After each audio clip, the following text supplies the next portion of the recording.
तो मैम आपने हमें बताया कि भाई आज के टाइम पे एक जनरेशन गैप एक तो होता है, 10-15 साल लगते थे, अब बहुत जल्दी जल्दी चेंज आ रहे हैं, तो उसमें आप हमें क्या टिप्स दे सकते हैं?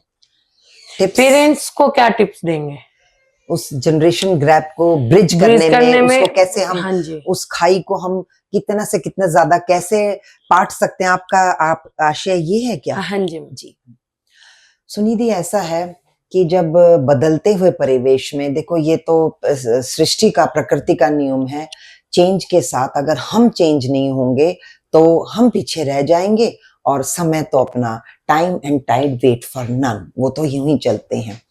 तो बहुत, जैसे मैं आपको भी बता रही थी कि बच्चों में भी फिजिकल जो चेंजेस हैं उसके साथ जो मेंटल चेंजेस हैं, अब आजकल के मैं देखती हूँ अपने आसपास के जो छोटे छोटे 1.5 साल के बच्चे हैं, वो मोबाइल को वो उनको स्क्रॉल करना आ गया है, बिकॉज ये चीज अवेलेबल है उनके साथ, टू मच एक्सपोजर, वो ऐसे स्टिमुलस वातावरण में रह रहे हैं, स्टिमुलस उनके पास इतने हैं कि वो उन चीजों से ऑफ कोर्स प्रभावित हो रहे हैं। हम कह रहे हैं बहुत फास्ट है जनरेशन।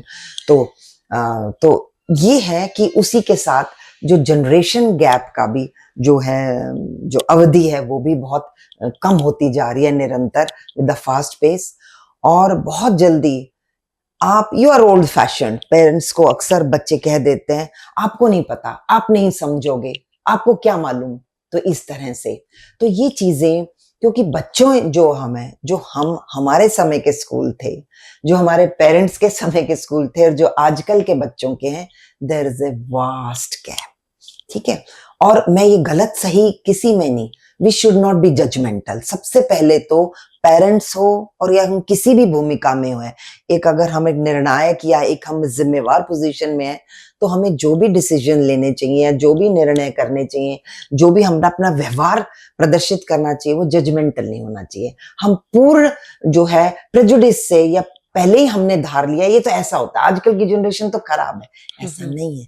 मैं यंगस्टर्स को देखती हूँ, मैं बहुत से ओल्ड एज होम्स विजिट करती हूँ, एनजीओ से, मैंने कहा मैं किसी ना किसी रूप से जुड़ी हुई हूँ, वहां मैं देखती हूँ अगर ऐसा नहीं है कि केवल और केवल युवा पीढ़ी ही जिम्मेवार है, वो अपने पेरेंट्स को नहीं रख पाई या है। अभी मैं रिसेंटली यहाँ के किसी बड़े प्रतिष्ठित ओल्ड एज होम में अभी लास्ट वीक की थी, and I was talking to them.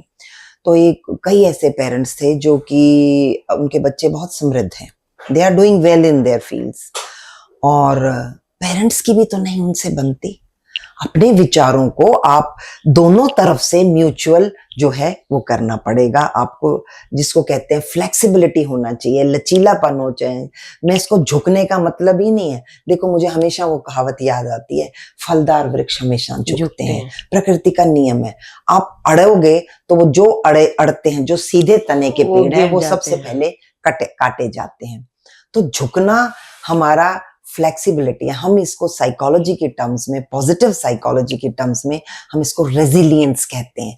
विषम परिस्थितियों में जब अब आपको आपके सामने आप गिरते हो, लड़खड़ाते हो, आप मतलब हार जाते हो, लेकिन आप हार मान के गिरे नहीं रहते, आप उठने का प्रयास करते हो, धीरे धीरे अपनी हिम्मत सजो के उठते हो, फिर लड़खड़ाते हुए खड़े होते हो, फिर धीरे धीरे चलते हो, और एक समय आएगा आप फिर दौड़ोगे। तो रेजिलियंस होना बहुत जरूरी है। रेजिलियंस ऐसी चीज है जिसको आप वाइटामिन या कोई खाना ऐसे नहीं, आप अपने शुरू से अपने पेरेंट्स से मैं आग्रह करूंगी कि अपने बच्चों को रेजिलियंट बनाएं। केवल उनको स्पून फीडिंग करके हर चीज उनके बिल्कुल मदर हेन की तरह, जैसे मदर हेन अंडों पे बैठी रहती है, उनको अपने स्वतंत्रता से पंख फैलाने की भी जहां जरूरत है बिल्कुल कीजिए। पेरेंट्स हैं, हम करते हैं, और इंडियन पेरेंट्स तो मुझे लगता है till they breathe their last, तब तक अपने बच्चों की उनको फिक्र भी होती है, वो भी है। और हाँ, हम इस ब्रिज को गैप कर सकते हैं डेफिनेटली। सबसे पहले और फॉरमोस्ट उसमें है इफेक्टिव कम्युनिकेशन।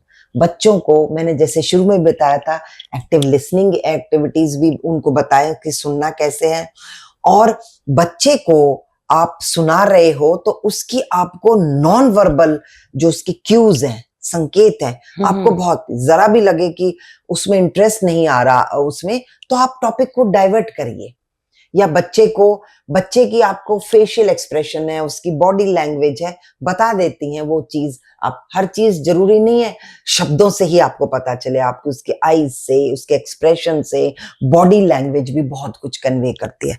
तो पेरेंट्स तो होते हैं sensitive, you should be sensitive enough. Sensitization इतनी जरूर होनी चाहिए कि अपने बच्चे की हर चीज पकड़ लो, और इतना आप कॉन्फिडेंस पैदा करो। देखो यहाँ मेरा ज्यादा जोर पेरेंट्स पे ही है, क्योंकि पेरेंट्स नींव रख रहे हैं। नींव जितनी जिस इमारत की बुलंद होगी, जितनी सशक्त होगी, उतनी ही वो आगे जाके ऑफ कोर्स वैसे ही परिणाम आएंगे।